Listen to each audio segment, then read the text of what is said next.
Tanong ko po, meron po bang purgatorio? Ay, pari naman kasi may sabi noon, wala naman sa kapatid. Wala po. Walang purgatorio sa Biblia. Actually, no? Kung pag-aaralan natin ang kasaysayan ng aral na purgatorio, talagang walang batayan yun sa Biblia. Yung mga invento lang ng paring Katoliko yung salitang purgatorio Purgatorio. Wala daw po sa Biblia ayon sa mga ngaral at puno ng ang dating daan na si Eli Soriano. At ang paratang pa niya, ito daw ay imbentong aral lang ng mga paring Katoliko. Tama kaya ang paratang niyang ito? Atin pong tatalakayin ang naturang paksa kung totoo nga bang ito'y wala sa Biblia. Kung ang salitang purgatorio ay hahanapin po natin sa Bibliang Tagalog, natural, hindi po natin yan makikita sapagkat ito po ay nagmula sa medieval Latin na purgatorium. Sa late Latin naman po, ito ay mababasang purgationem. Sa English, ang ibig sabihin ay to purge, to purify, or purification. At sa Bibliang Tagalog, ito po ay mababasa sa salin bilang pagdadalisay o paglilinis. At ang paglilinis ng mga kasalanan sa late Latin, ito po ay purgationem peccatorum. So, bakit nga ba ang tao kailangang dumaan sa tinatawag na paglilinis o purgatorio? Ganito po kasi ang sinasabi sa Pahayag 21, versikulo 7. Ngunit hindi makakapasok doon ang anumang bagay na marumi sa paningin ng Diyos. Ito'y ang mga gumagawa ng masama at ang mga sinungaling, ang mga tao lamang na ang pangalan ay nakasulat sa aklat ng buhay na iniingatan ng kordero ang makakapasok sa lungsod. Sa English, nothing unclean may come into it. Ang purgatorio po ay parehong lugar o proseso kung saan sa lugar na ito ang mga taong namatay sa grasya ng Diyos subalit may bahid kasalanan ay dadaan sa proseso ng paglilinis bago siya makarating sa kabanal-banalang lugar na siyang kaharian ng Diyos. At sa Biblia po ay mayroong dalawang uri ng kasalanan. Ang una ay tinatawag na venial sin o kasalanang hindi patungo sa kamatayan. Ang pangalawa ay tinatawag na mortal sin. Ito po yung kasalanang patungo sa kamatayan o kasalanang walang kapatawaran. Gaya po halimbawa ng pagpatay, pagnanakaw, pangangalaw niya at marami pang iba.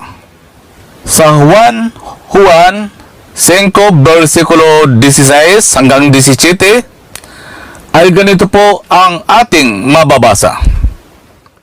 Kung makita nino man na ang kanyang kapatid ay gumagawa ng kasalanang di hahantong sa kamatayan, ipanalangin niya ang kapatid na iyon sa Diyos na magbibigay sa kanya ng bagong buhay. Ito'y para sa mga kapatid na ang kasalanan ay hindi humahantong sa kamatayan. May kasalanang hahantong sa kamatayan. At hindi ko sinasabing idalangin ninyo ang sinumang gumagawa nito.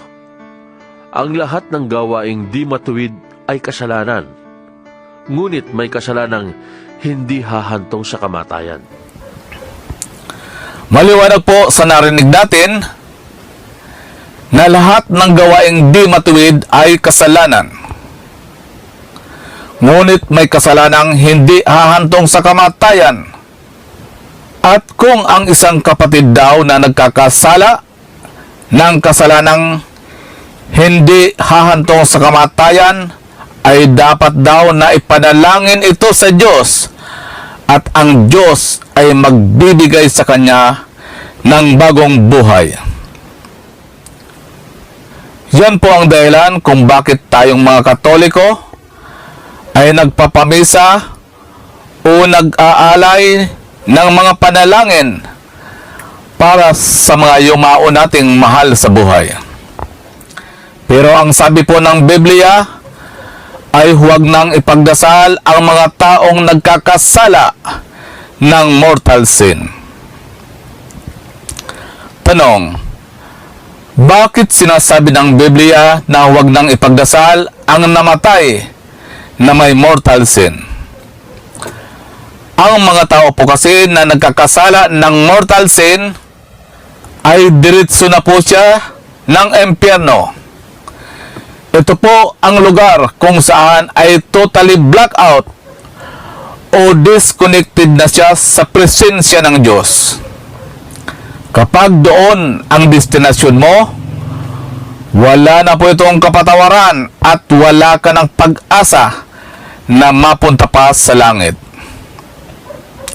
Kaya useless na po ang ipagdasal pa ang mga taong nagkakasala ng mortal sin. Yung mga kaluluwa naman po na may kasalanang binyal o kasalanang hindi patungo sa kamatayan ay ang mapupunta sa lugar kung saan siya ay dadaan sa tinatawag na proseso ng paglilinis, na kung tawagin ng simbahan ay purgatorio. Halimbawa, namuhay tayong makadiyos, subalit bigla tayong namatay, at may mga mumunti tayong mga kasalanan na hindi natin napagsisihan o naihingi ng tawad sa Diyos bago tayo namatay. Para sa mga hindi naniniwala sa purgatorio, masasabi po ba natin na impyerno na agad ang bagsak natin? Hindi kaya lalabas na napaka-unfair naman ng Diyos kung sa simpleng kasalanan ay sa impyerno ka na agad niya ilalagay? Tandaan po natin na ang Diyos natin ay makatarungang Diyos, na ang Diyos natin ay ang Diyos ng pag-ibig at isang mahabaging Diyos. Kaya sa simpleng kasalanan ay handa siyang magkaloob ng pagpapatawad. Pero dadaan ka muna sa proseso ng paglilinis. Mababasa ba natin sa Biblia ang salitang paglilinis o linisin? Opo, mababasa po natin.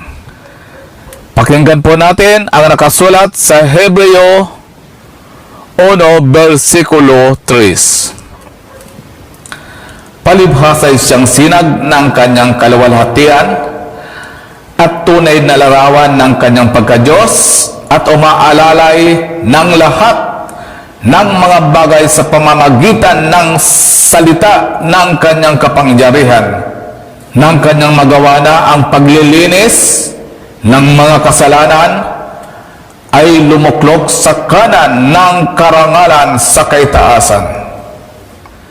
Paglilinis ng kasalanan, sa English, cleansing or purging of sins.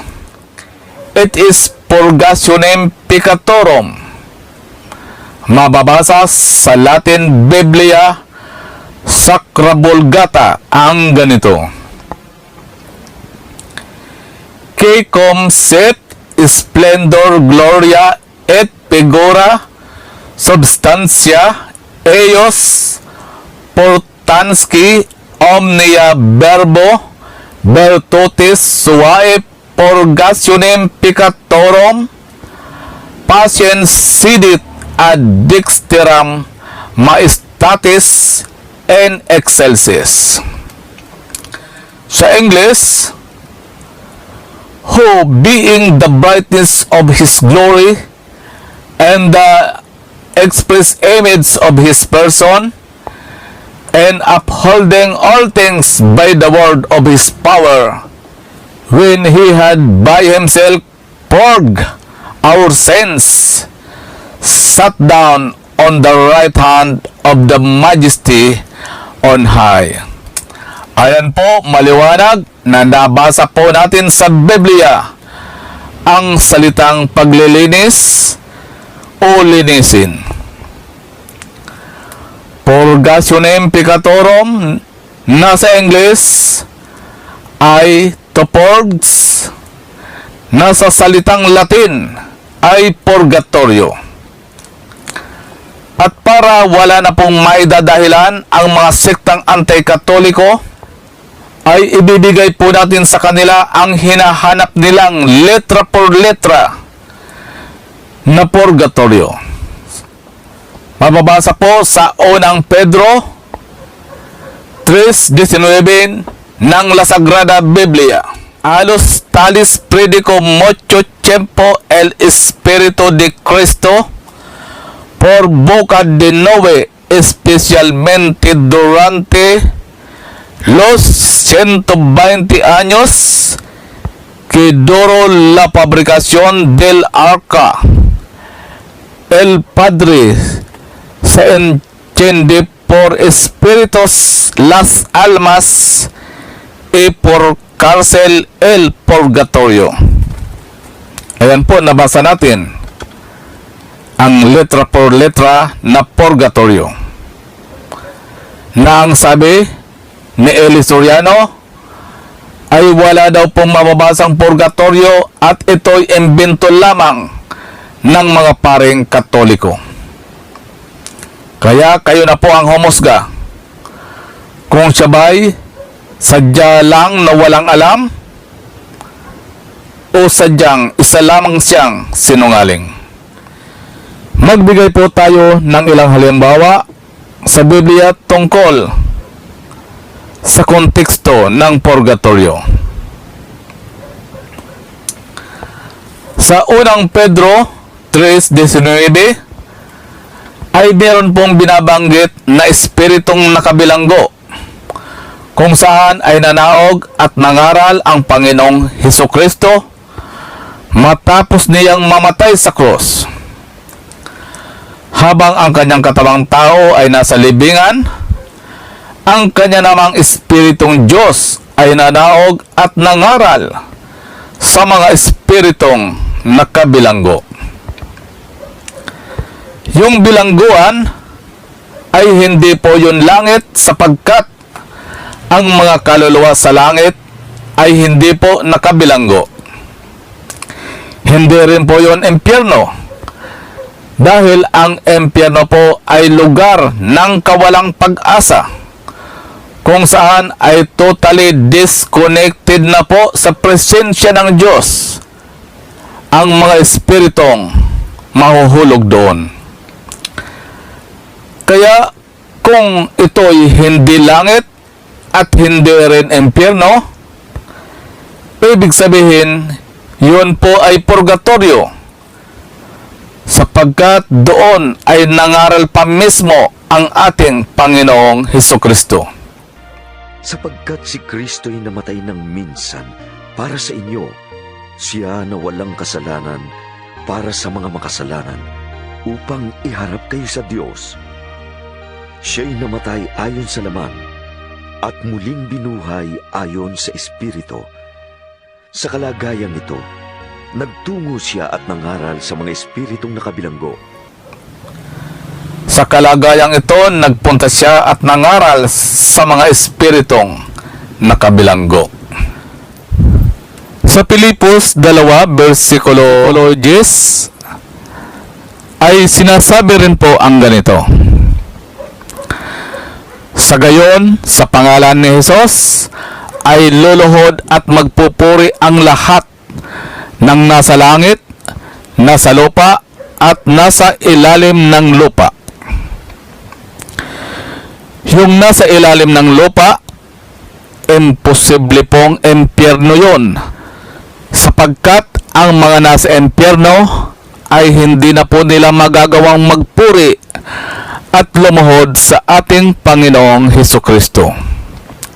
Sa makatuwid, ang nasa ilalim ng lupa ay tumutukoy po sa mga kaluluwa sa purgatorio. Ito po ay bilang paglilinaw lang natin. Ang hantungan ng mga kaluluwa sa purgatorio ay wala pong iba kundi ang langit. Sapagkat matapos po ang gawang paglilinis sa kanila, sila po ay ililipat na sa kaharian ng Diyos sa langit. At para po sila'y maging ganap na malinis, sila ay maitutulad sa ginto na dapat munang idaan sa apoy. Ganito po ang mababasa natin sa unang Pedro 1, versikulo 7. Ang gintong nasisira ay pinaparaan sa apoy upang malaman kung talagang dalisay. Gayon din naman, ang inyong pananampalataya na higit na mahalaga kaysa ginto ay pinaparaan sa pagsubok upang malaman kung ito'y talagang tapat. Gayon din po sa Marcos 9, versikulo 49, ay ganito rin po ang sinasabi ng ating Panginoong Hesukristo. Sapagkat ang bawat isa'y dadalisayin sa apoy. Sapagkat ang bawat isa'y dadalisayin sa apoy. Kaya ang purgatorio po ay meron ding apoy. Pero hindi gaya ng impyerno na ang mga kaluluwang mahuhulog doon ay magkakamit ng kaparusahang walang hanggan. Samantalang sa purgatorio, sa sandaling malinis na po tayo ay hahanguin na po tayo at ililipat na sa piling ng Diyos sa langit. Sana po may napulot na naman tayong katotohanan sa paksang aking tinalakay ngayon. Pagpalain po tayong palagi ng ating dakila at mahabaging Diyos, ang Ama, ang Anak, at ang Espiritu Santo. Amen.